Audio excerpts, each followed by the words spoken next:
Hello everyone. ഇന്ത്യയിൽ വളരെ വേഗത്തിൽ വളർന്നുകൊണ്ടിരിക്കുന്ന സെക്ടറുകളിൽ ഒന്നാണ് ഓട്ടോമോട്ടീവ് സെക്ടർ. എക്കോ ഫ്രണ്ട്ലി ആയ ഗ്രീൻ മൊബിലിറ്റി, ബാറ്ററി ടെക്നോളജിയുമായി ബന്ധപ്പെട്ട research and development, electric vehicles ഉണ്ടാക്കിയിട്ടുള്ള ഭയങ്കരമായ ഒരു ഓളം, ഇങ്ങനെ പല കാരണങ്ങൾ കൊണ്ട് കഴിഞ്ഞ 1-2 വർഷങ്ങളായി ഓട്ടോ ഇൻഡസ്ട്രി വാർത്തകളിലൊക്കെ നിറഞ്ഞു നിൽക്കുകയാണ്. ഇന്ത്യയുടെ GDP-യിലേക്കുള്ള വളരെയധികമുള്ള കോൺട്രിബ്യൂഷൻ ചെയ്യുന്ന ഒരു ഇൻഡസ്ട്രിയാണ് auto industry. Automotive mission plan 2016-2026 vision തന്നെ 7-8% എന്ന നിലവിലുള്ള കോൺട്രിബ്യൂഷൻ 12% ആക്കി ഉയർത്തണം എന്നതാണ്. പാസഞ്ചർ വെഹിക്കിൾസിന്റെ 5th ലാർജസ്റ്റ് ഡൊമസ്റ്റിക് മാർക്കറ്റാണ് ഇന്ത്യ. 2026 ആകുമ്പോഴേക്കും 3rd ലാർജസ്റ്റ് ആയി മാറുകയും ചെയ്യും. മാത്രമല്ല നമ്മുടെ രാജ്യം 2 wheelers, 3 wheelers, tractors and heavy വെഹിക്കിൾസിന്റെ ലീഡിംഗ് മാർക്കറ്റ് കൂടിയാണ്. ഇതുകൊണ്ട് തന്നെ എക്സ്പോർട്സും കൂടി വരികയാണ്. ഗവൺമെന്റിന്റെ ഭാഗത്തു നിന്നുള്ള പ്രോഗ്രസീവ് പോളിസി ആൻഡ് റെഗുലേഷൻസിലൂടെയുള്ള സപ്പോർട്ട് കൊണ്ട് ഓട്ടോ സെക്ടറിന് ഒരു സ്ട്രോങ് പുഷ് കിട്ടുന്നുമുണ്ട്. അപ്പോൾ ഇന്നത്തെ വീഡിയോയിൽ നമ്മൾ നോക്കാൻ പോകുന്നത് $5 ട്രില്യൺ എക്കോണമിയായി മാറാനുള്ള ഇന്ത്യയുടെ സ്വപ്നത്തിന് കുതിപ്പേകാൻ എങ്ങനെയൊക്കെയാണ് ഓട്ടോ ഇൻഡസ്ട്രിക്ക് സാധിക്കുക, എന്തൊക്കെ കടമ്പകൾ ഓട്ടോ ഇൻഡസ്ട്രി ഇനിയും മറികടക്കേണ്ടി വരുന്നുണ്ട് എന്നൊക്കെയുള്ള കാര്യങ്ങളാണ്. ഇന്ത്യൻ ഓട്ടോമോട്ടീവ് ഇൻഡസ്ട്രിയുടെ past, present and future potential growth അവന്യൂസിനെ കുറിച്ച് നമ്മൾ വിശദമായി സംസാരിക്കുന്നതാണ്. Welcome to Grow Malayalam. This is Shayas. തുടങ്ങുന്നതിന് മുൻപ് ഇതുവരെ നിങ്ങൾ നമ്മുടെ ചാനൽ സബ്സ്ക്രൈബ് ചെയ്തിട്ടില്ലെങ്കിൽ ഇപ്പോൾ തന്നെ സബ്സ്ക്രൈബ് ചെയ്യണമെന്ന് ഓർമ്മിപ്പിക്കുകയാണ്. ആ ബെൽ ഐക്കൺ കൂടെ പ്രസ് ചെയ്യാൻ മറക്കരുത്. Because we post quality videos on personal finance and investing to help you create wealth. Let's start. നമുക്കൊന്ന് റിവൈൻഡ് ചെയ്ത് കുറച്ചു കാലം പുറകോട്ട് പോയി നോക്കാം. കഥ ആരംഭിക്കുന്നത് നോട്ട് നിരോധനത്തിന് ശേഷമാണ്. ഡിമോണിറ്റൈസേഷന് ശേഷം ഓട്ടോമൊബൈൽ സെയിൽസിൽ ഭയങ്കരമായ ഇടിവുണ്ടായി. പിന്നീട് സിംഗിൾ ആക്സിൽ ലോഡ് നിയമത്തിൽ 18 വർഷങ്ങൾക്ക് ശേഷമുണ്ടായ റെഗുലേറ്ററി ചേഞ്ചസ് ഓട്ടോ ഇൻഡസ്ട്രിയെ മുഴുവനും ബാധിച്ചു. ആക്സിൽ ലോഡ് എന്ന് വെച്ച് കഴിഞ്ഞാൽ വണ്ടികളുടെ ഫ്രണ്ട് ആൻഡ് റിയർ വീൽസിൽ വരുന്ന ലോഡിനെയാണ് സൂചിപ്പിക്കുന്നത്. അങ്ങനെ പ്രൊഡക്ഷൻ നിന്നപ്പോൾ ഒരു വലിയ ഫിനാൻഷ്യൽ ചലഞ്ചിങ് ഫേസിലൂടെ ഓട്ടോ ഇൻഡസ്ട്രിക്ക് കടന്നു പോകേണ്ടി വന്നു. അപ്പോൾ തന്നെയാണ് ഇന്ത്യ ലോ ക്രെഡിറ്റ് അവൈലബിലിറ്റിയിലേക്കും ലോ കൺസ്യൂമർ സ്പെൻഡിങ്ങിലേക്കൊക്കെ കടന്നത്. ഇതും ഓട്ടോ സെയിൽസ് കുത്തനെ കുറക്കാൻ കാരണമായി. പിന്നെ 2020 എല്ലാവരും ഓട്ടോ ഇൻഡസ്ട്രിയുടെ ഒരു തിരിച്ചുവരവ് പ്രതീക്ഷിച്ചിരിക്കുമ്പോഴാണ് നമ്മുടെ മറ്റേ പുള്ളിയുടെ വരവ്. ആര്? നമ്മുടെ COVID-19. അപ്പോൾ ഡിമാൻഡ് വീണ്ടും കുറഞ്ഞു. ഒപ്പം തന്നെ ഓട്ടോ ഇൻഡസ്ട്രിയുടെ deeply rooted global supply chain ആകെ തകിടം മറിഞ്ഞു. പിന്നെ ലോക്ക്ഡൌൺ പ്രഖ്യാപിച്ചതിന് ശേഷം അതാ വരുന്നു ഗവൺമെന്റിന്റെ ഒരു നോട്ടിഫിക്കേഷൻ. BS4 നിന്നും BS6 മാറ്റവുമായി ബന്ധപ്പെട്ട ഒരു നിയമം. മാനുഫാക്ചേഴ്സിന് ഇത് പ്രകാരം എമിഷൻ നോംസ് മീറ്റ് ചെയ്യാൻ വേണ്ടി എൻജിൻസ് അപ്ഗ്രേഡ് ചെയ്യേണ്ടി വന്നതിനാൽ വെഹിക്കിൾ പ്രൈസ് നന്നായിട്ട് കൂടി. പിന്നെ Covid pandemic global supply chain ആകെ അവതാളത്തിലാക്കിയത് കൊണ്ട് തന്നെ സെമി കണ്ടക്ടർ ചിപ്സിന്റെ ഷോർട്ടേജ് ലോകത്താകമാനം ഉണ്ടായിരുന്നു. ഇതും ഇന്ത്യൻ ഓട്ടോമോട്ടീവ് ഇൻഡസ്ട്രിയെ ബാധിച്ചു. ഇതിന്റെ എഫക്റ്റ് ഇപ്പോഴും ബാക്കി കിടക്കുകയാണ്. ഓട്ടോ മാനുഫാക്ചറിംഗ് കമ്പനീസ് 6.5 ലക്ഷം യൂണിറ്റുകളുടെ ബാക്ക്ലോഗ് കംപ്ലീറ്റ് ചെയ്തുകൊണ്ടിരിക്കുകയാണ്. എന്ന് വെച്ചാൽ 6.5 ലക്ഷം യൂണിറ്റുകളുടെ പണി തീരാൻ ബാക്കി കിടക്കുകയാണ് ഇപ്പോഴും എന്ന്. ഫിനാൻഷ്യൽ ഇയർ 2021-22 ഇന്ത്യൻ ഓട്ടോ ഇൻഡസ്ട്രിക്ക് ഒരു തണുത്ത കാലമായിരുന്നു. മാനുഫാക്ചറിംഗ് പ്ലാന്റ്സിൽ നിന്നും ഡീലർഷിപ്പിലേക്കുള്ള ഡെലിവറി 6% കുറഞ്ഞു അതിന് മുൻപത്തെ വർഷത്തെ കമ്പയർ ചെയ്യുമ്പോൾ. നമ്മുടെ 2 വീലർ ഇൻഡസ്ട്രിയെയാണ് പാൻഡമിക് ഏറ്റവും കൂടുതൽ ബാധിച്ചത്. ഇപ്പോഴും അതിൽ നിന്ന് ഫുള്ളായി റിക്കവർ ആകാൻ കഴിഞ്ഞിട്ടുമില്ല. ഫിനാൻഷ്യൽ ഇയർ 22 ഈ സെഗ്മെന്റ് കാഴ്ചവെച്ചത് കഴിഞ്ഞ 10 വർഷത്തെ ഏറ്റവും കുറഞ്ഞ സെയിലാണ്. BS6 കസ്റ്റമേഴ്സിന്റെ വരവ്, Russia Ukraine war, crude oil and steel പ്രൈസസിലുണ്ടായ വർധനവ്, ഇതെല്ലാം കൂടി ആയപ്പോൾ പാസഞ്ചർ വെഹിക്കിൾസിന്റെ വില ഭീകരമായി കൂടി. ഇനി സ്റ്റോക്ക് മാർക്കറ്റിനെ കുറിച്ച് പറയുകയാണെങ്കിൽ ഓട്ടോമോട്ടീവ് സെക്ടറിന്റെ ബെഞ്ച് മാർക്ക് ഇൻഡെക്സ് ആയ നിഫ്റ്റി ഓട്ടോ കഴിഞ്ഞ 5 വർഷത്തെ ഏറ്റവും വലിയ മാർജിനിൽ തന്നെ നിഫ്റ്റി 50യേക്കാൾ താഴെ പോയി. അങ്ങനെ ആകെ മൊത്തം ടോട്ടൽ ശോകം അവസ്ഥയായിരുന്നു. ഇതിപ്പോൾ KGF പോലെ ഒരു സിനിമാ കഥ ആയിരുന്നെങ്കിൽ ഇത്രയും പറഞ്ഞിട്ട് അതിനർത്ഥം നിങ്ങളുടെ ഹീറോ തോറ്റുപോയി എന്നാണോ എന്നൊക്കെ ചോദിക്കായിരുന്നു. പിന്നെ സംഭവിച്ചത് എന്താണെന്ന് വെച്ചാൽ ഓട്ടോ സെക്ടർ അതാ താഴ്ചയിൽ നിന്നും പെട്ടെന്ന് കരകയറി വരുന്നു. ഉയരുന്ന ഇൻഫ്ലേഷനും വോളറ്റൈൽ മാർക്കറ്റിനിടയിലും നിഫ്റ്റി ഓട്ടോ നിഫ്റ്റി 50യെ മറികടക്കുന്നു ലാസ്റ്റ് 3 months. കഴിഞ്ഞ ഒരു മാസം auto stocks very good performance കാണിക്കുന്നു.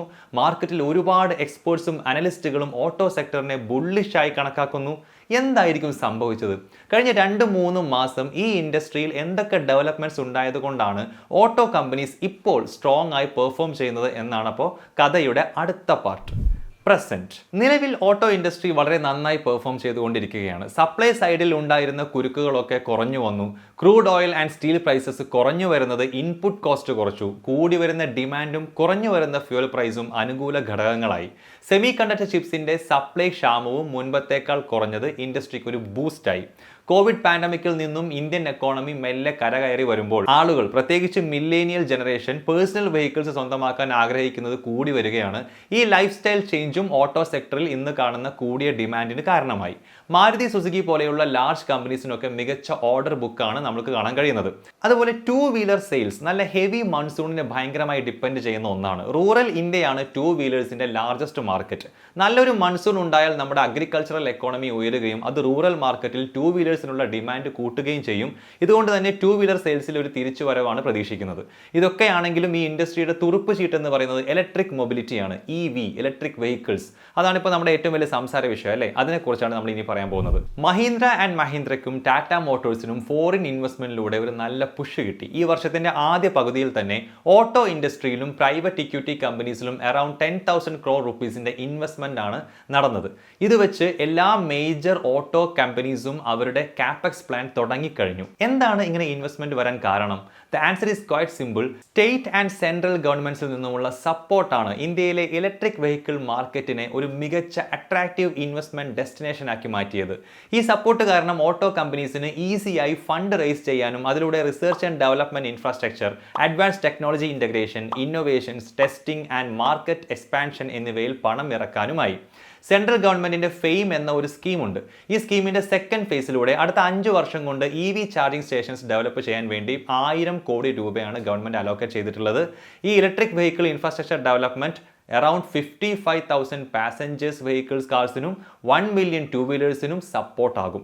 ഇതിന്റെ കൂടെ ഓട്ടോ സെക്ടറിന് 26,000 കോടി രൂപയുടെ പ്രൊഡക്ഷൻ ലിങ്ക്ഡ് ഇൻസെന്റീവ് സ്കീം പ്രഖ്യാപിച്ചിട്ടുണ്ട് ഗവൺമെന്റ്, റിസർച്ച് ആൻഡ് ഡെവലപ്മെന്റിനും മാനുഫാക്ചറിംഗ് ഓഫ് ബാറ്ററീസിനും വേണ്ടിയിട്ട്. ഇൻഡസ്ട്രി എക്സ്പെർട്സ് പറയുന്നത് EV കാർസും സ്കൂട്ടേഴ്സും ഇപ്പോൾ ഉള്ള കമ്പഷൻ എഞ്ചിൻ വെഹിക്കിൾസിനേക്കാൾ വില കുറഞ്ഞതായി മാറും വരും കാലങ്ങളിൽ എന്നാണ്. അതുകൊണ്ടാണ് ഇന്ന് ഇലക്ട്രിക് വെഹിക്കിൾസിൽ ഇത്രയധികം ഇൻവെസ്റ്റ്മെന്റ് നടക്കുന്നത്. കഴിഞ്ഞ കുറച്ച് ദിവസങ്ങളായിട്ട് ഇന്ത്യയുടെ നിരത്തുകളിൽ പച്ച നമ്പർ പ്ലേറ്റുകൾ കുറച്ചധികം കാണാൻ തുടങ്ങിയിട്ടുണ്ട്. ഇലക്ട്രിക് വെഹിക്കിൾസിനാണ് ഈ ഗ്രീൻ നമ്പർ പ്ലേറ്റ് കൊടുക്കുക. ഇന്ത്യൻ ഓട്ടോമൊബൈൽ ഇൻഡസ്ട്രി ഒരു വൻ മാറ്റത്തിന്റെ വഴിയിലാണ്. അപ്പോൾ ഇതിന് പ്രധാന കാരണം EV എക്കോസിസ്റ്റം വളരെ വേഗത്തിൽ മെച്ചപ്പെട്ടു വരുന്നു എന്നതാണ്. Increased testing, research and development infrastructure എന്നിവ കൂടുമ്പോൾ ഇത് ഇനിയും കൂടുതൽ സ്ട്രോങ് ആകും. EVയെ കുറിച്ച് പറഞ്ഞു കഴിയുമ്പോൾ നമ്മൾ സംസാരിക്കേണ്ടത് ഹൈബ്രിഡ് വെഹിക്കിൾസിനെ കുറിച്ചാണ്. EV സെഗ്മെന്റ് നന്നായി ഡെവലപ്പ് ആകുന്നുണ്ടെങ്കിലും ഇപ്പോൾ ഉപയോഗിക്കുന്ന ഫോസിൽ ഫ്യൂവൽസിൽ നിന്നും 100% EVസിലേക്ക് മാറാനുള്ള പ്രോസസ് വളരെ ലോങ് ആയിരിക്കും. ഒരുപാട് സമയം ഈ ട്രാൻസിഷന് വേണ്ടി ഇനിയും എടുക്കും.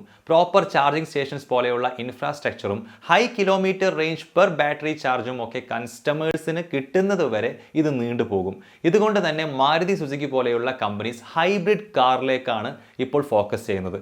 ഹൈബ്രിഡ് എന്ന് പറയുമ്പോൾ ഇന്റേണൽ കമ്പഷൻ എഞ്ചിനും ഉണ്ടാകും, ഇലക്ട്രിക് മോട്ടോറും ഉണ്ടാകും വാഹനത്തിൽ. ഈ ഹൈബ്രിഡ് വെഹിക്കിൾ എന്ന കൺസെപ്റ്റ് 100% EVയിലേക്ക് എത്താൻ വേണ്ടിയുള്ള ഇൻഫ്രാസ്ട്രക്ചറും കോസ്റ്റ് ഓഫ് പ്രൊഡക്ഷനും ഒക്കെ സംഘടിപ്പിക്കാനുള്ള സമയം ഓട്ടോ മേക്കേഴ്സിനും ഗവൺമെന്റിനും ഒക്കെ നൽകുന്നുണ്ട്. മാത്രമല്ല ഹൈബ്രിഡ് വെഹിക്കിൾസ് കൺസ്യൂമേഴ്സിന് കുറച്ചുകൂടി ക്ലീനർ ഫ്യൂവൽ നൽകുകയും ഒരു ഇന്റർമീഡിയറ്റ് ടെക്നോളജി പരീക്ഷിച്ച് നോക്കാനുള്ള ഒരു ചാൻസും കൊടുക്കുകയാണ്.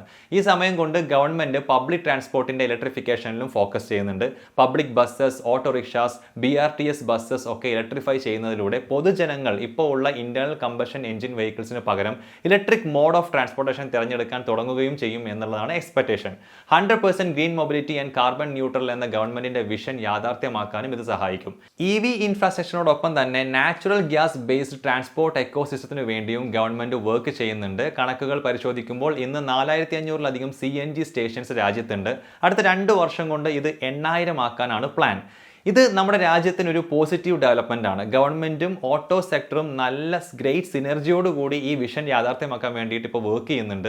ഇത് നടന്നാൽ ക്രൂഡ് ഓയിൽ ഇമ്പോർട്ട്സിൽ ആശ്രയിക്കേണ്ടി വരുന്നത് കുറക്കാനും നമ്മുടെ രാജ്യത്തിന് കഴിയും. അതുവഴി നമ്മുടെ എക്കോണമിക്ക് വലിയ ഗുണങ്ങൾ ഉണ്ടാവുകയും ചെയ്യും. അപ്പോൾ ആനയെക്കുറിച്ച് പറയുമ്പോൾ ആനയുടെ തോട്ടിയെക്കുറിച്ചും പറയണമെന്ന് പറയുന്നത് പോലെ വണ്ടികളെക്കുറിച്ച് പറയുമ്പോൾ അതിൻ്റെ അനുബന്ധ ഘടകങ്ങൾ, സ്പെയർ പാർട്സ് ഒക്കെ ഉൾപ്പെടുന്ന അതിൻ്റെ ഓട്ടോ ആൻസിലറി എന്ന ഏരിയയെക്കുറിച്ചുകൂടി നമ്മൾ സംസാരിക്കേണ്ടതുണ്ട്. അപ്പോൾ ഇപ്പോൾ ഒരു ഓട്ടോ ആൻസിലറി ബൂമും കൂടെ നമ്മുടെ രാജ്യത്തുണ്ടായി വരികയാണ്. ഓട്ടോ ആൻസിലറി സ്റ്റോക്സ് ആയ ഫിയാം ഇൻഡസ്ട്രീസും ലുമാക്സ് ഓട്ടോ ടെക്നോളജീസും ഒക്കെ നന്നായി പെർഫോം ചെയ്യുന്നുണ്ട് ഈ അടുത്തായിട്ട്. ഓട്ടോ ആക്സസറീസിന് ഒരു ഇമ്പോർട്ടൻറ്റ് റോൾ ഉണ്ട് ഓട്ടോമോട്ടീവ് ഇൻഡസ്ട്രിക്ക് വേണ്ട ഇന്റർമീഡിയറ്റ് എക്യുപ്മെന്റ്സിൻ്റെയും പാർട്സിൻ്റെയും ഒക്കെ പ്രൊഡക്ഷൻ ആൻഡ് സെയിൽസിൽ. അതുകൊണ്ട് തന്നെ ഓട്ടോമൊബൈൽസിനുള്ള ഡിമാൻഡ് സ്ട്രോങ് ആകുമ്പോൾ ഓട്ടോ ആൻസിലറി സ്റ്റോക്കുകളും സ്ട്രോങ് ആകും. ഇനി നമുക്ക് ഓട്ടോ ഇൻഡസ്ട്രിയുടെ ഫ്യൂച്ചർ ഔട്ട്ലുക്കിനെ കുറിച്ച് കുറിച്ച് പറയാം. 2026 ഇന്ത്യ ലോകത്തിലെ 3rd ലാർജസ്റ്റ് ഓട്ടോമോട്ടീവ് മാർക്കറ്റ് ആകുമെന്നാണ് കരുതപ്പെടുന്നത്. നമ്മൾ നേരത്തെ സൂചിപ്പിച്ചതുപോലെ ഗവൺമെന്റ് പോളിസീസ് ആൻഡ് റെഗുലേഷൻസും ഇൻക്രീസിംഗ് ഇന്നോവേഷൻ ആൻഡ് ഇൻവെസ്റ്റ്മെന്റും ഓട്ടോ സെക്ടറിന് ഒരു പുതുജീവൻ നൽകിയിരിക്കുകയാണ്. ഈ ഫാക്ടേഴ്സ് എല്ലാം കൊണ്ട് ഇന്ത്യയുടെ ഓട്ടോ സെക്ടറിന് ഇപ്പോഴുള്ള 7.5 lakh crore rupees നിന്നും 15 lakh crore rupees എത്താനുമാകും അടുത്ത 5 ഇയേഴ്സിൽ. പക്ഷേ നമ്മുടെ ലൈഫിന്റെ കാര്യം പറയുന്നത് പോലെ ബിസിനസ്സിലും ഒന്നും ഉറപ്പിക്കാൻ പറ്റില്ല. അതിപ്പോൾ ഓട്ടോ സെക്ടർ എടുത്താലും ഫ്യൂച്ചർ എന്ന് പറയുന്നത് കംപ്ലീറ്റ്ലി ആരുടെയും കയ്യിൽ നിൽക്കുന്ന ഒന്നല്ല. ഗവൺമെന്റിന്റെ സെക്യൂരിറ്റി ഗൈഡ് ലൈൻസിൽ ഉണ്ടാകുന്ന സ്ട്രിക്റ്റ് ആയ മാറ്റങ്ങളോ ഒരു എക്കണോമിക് സ്ലോ ഡൗണോ ഒക്കെ ചിലപ്പോൾ സംഭവിച്ചേക്കാം. ഇതൊക്കെ ഈ സെക്ടറിനുള്ള റിസ്കുകൾ തന്നെയാണ്. പിന്നെ പ്രൈവറ്റ് വെഹിക്കിൾസ് ഓൾറെഡി എക്സ്പെൻസീവ് ആണ്. ഒരു എൻട്രി ലെവൽ ബയറിന് ആദ്യത്തെ തവണ വാഹനം വാങ്ങുമ്പോഴൊക്കെ അയാൾ റിലേറ്റീവ്ലി മോർ പ്രൈസ് സെൻസിറ്റീവ് ആയിരിക്കും. ഗവൺമെന്റ് തേർഡ് പാർട്ടി മോട്ടോർ ഇൻഷുറൻസിന്റെ പ്രീമിയം കൂട്ടിയിട്ടുണ്ട്. ഇത് വണ്ടികളുടെ ഓൺ റോഡ് പ്രൈസ് കൂട്ടും. ഇതൊക്കെ ഈ ഇൻഡസ്ട്രിയുടെ ചലഞ്ചസ് ആണ്. മാത്രമല്ല ഓട്ടോ സെക്ടർ ഒരു സൈക്ലിക്കൽ ബിസിനസ് ആണെന്ന് എപ്പോഴും ഓർക്കുക. അതുകൊണ്ട് ഇൻവെസ്റ്റ് ചെയ്യുകയാണെങ്കിൽ എപ്പോൾ എൻ്റർ ചെയ്യുന്നു എപ്പോൾ എക്സിറ്റ് ചെയ്യുന്നു എന്ന് പ്രത്യേകം നമ്മൾ ശ്രദ്ധിക്കണം. അപ്പോൾ നമുക്ക് പറയാൻ പറ്റുന്ന കാര്യം ഇന്ത്യൻ ഓട്ടോമോട്ടീവ് ഇൻഡസ്ട്രിക്ക് ഇപ്പോൾ ഒരു ക്ലിയർ റൺവേ എന്തായാലും ഉണ്ട്. പക്ഷേ ടേക്ക് ഓഫിന് ശേഷം എത്ര ദൂരം അത് നന്നായി പറക്കും, എപ്പോൾ ഇത് തിരിച്ച് ലാൻഡ് ചെയ്യുമെന്നൊന്നും നമുക്ക് പറയാൻ പറ്റില്ല. അപ്പോൾ ഓട്ടോ സെക്ടർ സ്റ്റോക്സിൽ നിങ്ങൾ ഇൻവെസ്റ്റ് ചെയ്യുകയാണെങ്കിൽ അതിന് മുൻപ് ആ കമ്പനിയുടെ ഫിനാൻഷ്യൽസും ഫണ്ടമെന്റൽസും നന്നായി അനലൈസ് ചെയ്യുക തന്നെ വേണം. ഇപ്പോൾ ഓട്ടോ ഇൻഡസ്ട്രിക്ക് നല്ല ഫ്യൂച്ചർ പൊട്ടൻഷ്യൽ കാണുന്നുണ്ട് എന്ന് പറഞ്ഞതുകൊണ്ട് മാത്രം നിങ്ങൾ ഏതെങ്കിലും കമ്പനിയിൽ ഇൻവെസ്റ്റ് ചെയ്യരുത്.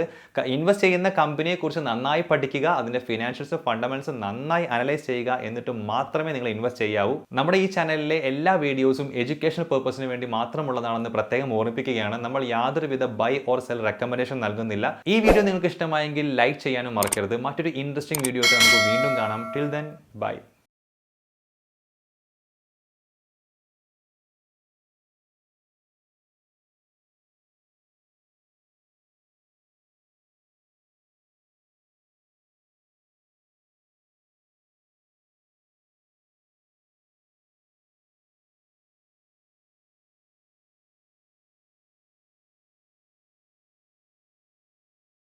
Investment in securities market are subject to market risks. Read all the related documents carefully before investing. Please read the risk disclosure documents carefully before investing in equity shares, derivatives, mutual fund, and or other instruments traded on the stock exchanges.